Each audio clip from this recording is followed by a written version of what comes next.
લગ્ન નોંધણીના નિયમોમાં ફેરફાર કરવાની માંગણીનો નોંધ લેવામાં આવી વિધાનસભામાં લેવાઈ હતી। નાયબ મુખ્યમંત્રી દ્વારા લગ્ન નોંધણીના નિયમોમાં ફેરફાર બાબતે જાહેરાત કરી હતી। આ નિયમોમાં સુધારા અંગે વાંધા સૂચનો સરકાર તરફથી લગાવવામાં આવ્યા।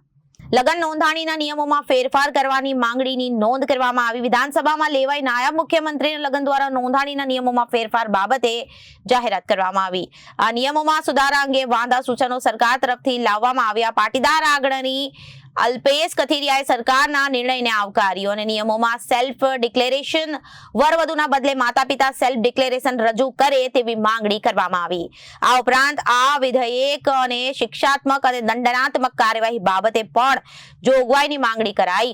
આગામી દિવસોમાં સમાજના અગ્રણીઓ સાથે મળીને વાંધાઓ સરકાર સમક્ષ રજૂ કરાશે।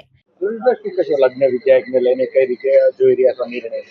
આજે ગુજરાત સરકાર વતી વિધાનસભામાં સરકારના નાયબ મુખ્યમંત્રી શ્રી હર્ષભાઈ સંઘવીએ ખાસ વિશેષાધિકારોનો ઉપયોગ કરી અને વિધેયક તો ન કહી શકે પરંતુ એક મુસદ્દા સ્વરૂપે નિયમો રજીસ્ટ્રેશનની પ્રક્રિયા વિધાનસભાના ફ્લોર પર રજૂ કરી છે અને પબ્લિકલી આ બાબતે કોઈને વાંધા સૂચનો હોય તો એ મંગાવ્યા પણ છે।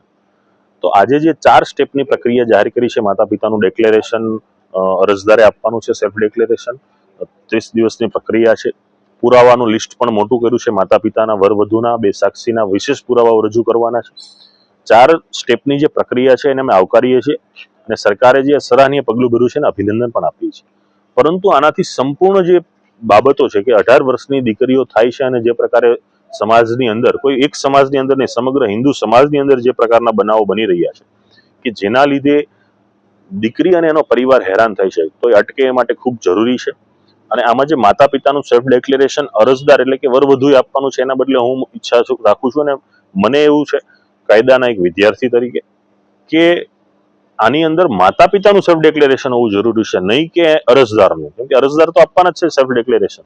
બીજું કે પ્રક્રિયા લાંબી કરી છે તો એક ફાયદો એ થવાનો છે કે જેનાથી માતા પિતાને કે પરિવારને અંધકારમાં રાખીને જે યુવાન કે યુવતીઓ લગ્ન કરે છે તો એના પરિવારને બાય નોટિસથી ખબર પડવાની છે, તો એ સરકારનું એક સારું એવું પગલું છે।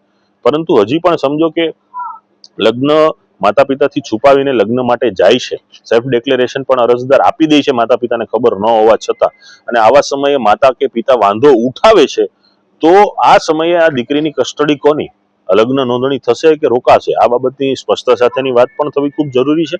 અને સમજો કે લગ્ન નોંધણી નથી થતી અને સેલ્ફ ડિક્લેરેશન ખોટું આપ્યું છે તો આવા યુવાન કે યુવતી વિરુદ્ધ શું શિક્ષાત્મક કે દંડાત્મક પ્રકારની કાર્યવાહી થવી જોઈએ એનો પણ ઉલ્લેખ થવો ખૂબ જરૂરી છે। Reporter Arvind Rathod, Janadesh news, Surat.